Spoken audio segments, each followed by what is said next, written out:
Good evening to all. कल हमने मध्यकालीन इतिहास में आपको सिलेबस बताया था कि आपको पूरे मध्यकालीन इतिहास में कौन कौन से टॉपिक्स कवर करने हैं और कहाँ से कैसे ज़्यादा क्वेश्चंस पुटअप करते हैं। देखिए, इतिहास एक बहुत लेंदी सब्जेक्ट है, अगर आप तरीके से पढ़ें तो एक साल भी कम हो जाएगा। ठीक है, तो हम आपको प्रयास करेंगे कि वही आपको बताए जो आपके एग्जाम के पॉइंट ऑफ व्यू से बहुत ही इंपॉर्टेंट हो। तो कल हमने आपको सिलेबस बताया था और सिलेबस में हमने आपको सबसे पहले इस्लाम धर्म के उदय के बारे में बताया हुआ था। इसके बाद फिर भारत में अरबों का आक्रमण हुआ, फिर तुर्कों का आक्रमण हुआ, फिर गुलाम वंश की नींव पड़ी। तो इस तरह से करके कल हमने आपको सिलेबस बताया था। आज का जो मेरा टॉपिक है वो है इस्लाम धर्म का उदय, ये मध्यकालीन इतिहास है और लेक्चर 2 है। ठीक है, तो आइए हम विस्तार से चर्चा करते हैं कि इस्लाम धर्म क्या है, क्या कौन इसके प्रवर्तक हैं। तो देखिए, अगर हम इस्लाम धर्म की बात करें तो इस्लाम धर्म से तात्पर्य क्या होता है, ये आपको समझना बहुत जरूरी है।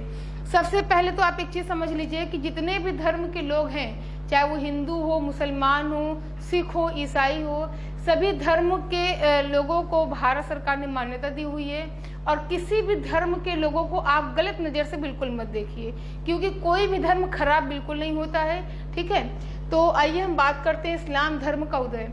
अगर हम इस्लाम धर्म की बात करें कि इस्लाम धर्म से तात्पर्य क्या होता है, तो इससे तात्पर्य होता है विनम्रता, पवित्रता और शक्ति में प्रवेश। ठीक है, इस्लाम धर्म से तात्पर्य होता है विनम्रता, पवित्रता और शक्ति में प्रवेश। अगर हम इस्लाम धर्म की बात करें तो इसके जो अनुयायी हैं इसके, उन्हें मुसलमान कहा जाता है। क्या कहा जाता है? अनुयायियों को मुसलमान कहा जाता है, जिसका अर्थ होता है मुसल्लम प्लस ईमान, अर्थात जिसका ईमान पुख्ता हो। ठीक है, इसका अर्थ क्या होता है? जिसका ईमान पुख्ता हो। आप इसको देख के नोट्स बनाते रहिए, हमने ये बहुत अच्छे से नोट्स बना के आपको हम ये दे रहे हैं। और अब हम बात करते हैं मोहम्मद साहब के इस्लाम धर्म के प्रवर्तक की। अगर हम बात करें तो इसके प्रवर्तक है मोहम्मद साहब। कौन है? मोहम्मद साहब इस्लाम धर्म के प्रवर्तक हैं। ठीक है, तो पहले मोहम्मद साहब के बारे में सामान्य जानकारी ले लें। अगर हम मोहम्मद साहब के पिता की बात करें तो इनके पिता का नाम है अब्दुल्ला। इनके पिता का नाम था अब्दुल्ला, माता जी का नाम अमीना और पत्नी का नाम खादिजा। अगर हम पत्नी की बात करें तो मोहम्मद साहब ने एक विडो लेडी से मैरिज किया हुआ था। इनकी जो वाइफ थी ये विधवा थी। ठीक है, और इनकी पुत्री का नाम था फातिमा और इनके दामाद थे अली। ठीक है, ये सब पूछा गया है कि माता का क्या नाम, पत्नी का क्या नाम था, पिता का क्या नाम था। इस्लाम धर्म के प्रवर्तक कौन थे? मोहम्मद साहब। ठीक, अब ये तो हो गई इनकी सामान्य चर्चा। हम कुछ महत्वपूर्ण वर्षों की बात करते हैं। ठीक है, कुछ महत्वपूर्ण वर्ष की अगर हम बात करें तो सबसे पहले तो आप नोट कर लीजिए कि 570 ईस्वी में मोहम्मद साहब का जन्म मक्का नामक स्थान पर हुआ था। ठीक है, ईस्वी देखिए, ये ईसा पूर्व नहीं है, ये सारी जो घटनाएं हैं ये ईसा मसीह के जन्म के बाद की घटनाएं हैं। ठीक है, पहले की नहीं। तो 570 ईस्वी में मोहम्मद साहब का जन्म कहाँ हुआ था? मक्का में हुआ था। और 610 ईस्वी में मोहम्मद साहब को खुदा का संदेश मिला था। ठीक है, 610 ईस्वी में मोहम्मद साहब को खुदा का संदेश मिला था। और खुदा का संदेश कहाँ मिला था? हीरा नामक पहाड़ी पर खुदा का संदेश मिला था। 622 ईस्वी में हिजरी संवत प्रारंभ हुआ। ठीक है, और 632 ईस्वी में मोहम्मद साहब का इंतकाल हुआ। ठीक, 632 ईस्वी और 570 ईस्वी को आप बढ़िया से याद कर लीजिएगा। ठीक, अब हम बात करते हैं किस प्रकार से भारत में या अन्य देशों में इस्लाम धर्म का उदय हुआ। अगर हम बात करें 7वीं शताब्दी के शुरुआत की बात करें तो सऊदी अरब में इस्लाम धर्म का उदय हुआ था और शीघ्र ही इसका विस्तार उत्तरी अफ्रीका से अरब प्रायद्वीप और ईरान भारत तक हुआ था। ठीक है, धीरे धीरे इसका विस्तार अन्य क्षेत्रों में भी होता गया।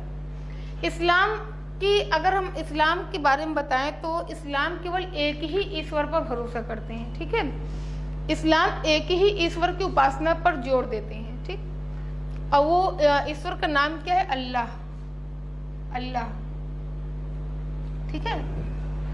तो एक ही ईश्वर पर जोर देते हैं और ईश्वर का नाम है अल्लाह, और उनकी पवित्र पुस्तक है कुरान। इस्लाम धर्म की पवित्र पुस्तक है कुरान। प्रत्येक मुस्लिम को दिन में 5 बार नमाज पढ़ने को कहा गया है। इस्लाम धर्म में प्रत्येक मुस्लिम को 5 बार दिन में नमाज पढ़ने को कहा गया है, और रमजान माह में रोजे रखना, दान करना, और यदि पॉसिबल हो, यदि हो सके तो मक्का की यात्रा करना चाहिए। ठीक है, ऐसा इस्लाम धर्म में कहा गया है। अब देखिए, यहाँ तक तो बातें ठीक है। इस्लाम धर्म की अपनी विशेषता आपको बताई। मोहम्मद साहब के इंतकाल के बाद मुस्लिमों को राजनीतिक धार्मिक नेतृत्व प्रदान करने की जिम्मेदारी मोहम्मद साहब के नजदीकी बंदों को दिया गया। जब मोहम्मद साहब का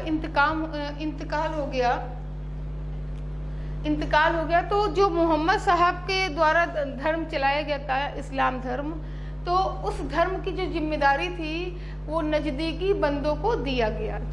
ठीक है, जो बाद में खलीफा कहलाते हैं। इन्हीं बंदों को बाद में खलीफा कहा गया, और जैसे जैसे समय व्यतीत होता गया, ठीक है, खलीफा एक धार्मिक राजनीतिक पद बन गया। ठीक है, खलीफा के बहुत आगे आप बढ़ेंगे कि बहुत सारी लड़ाइयाँ भी हुई थी खलीफा पद को लेकर। ठीक है, तो जो उनके मोहम्मद साहब के इंतकाल के बाद जो नज़दीकी बंदे थे, उनको ही ये जिम्मेदारी दी गई थी कि ये इसको आगे चलाएं।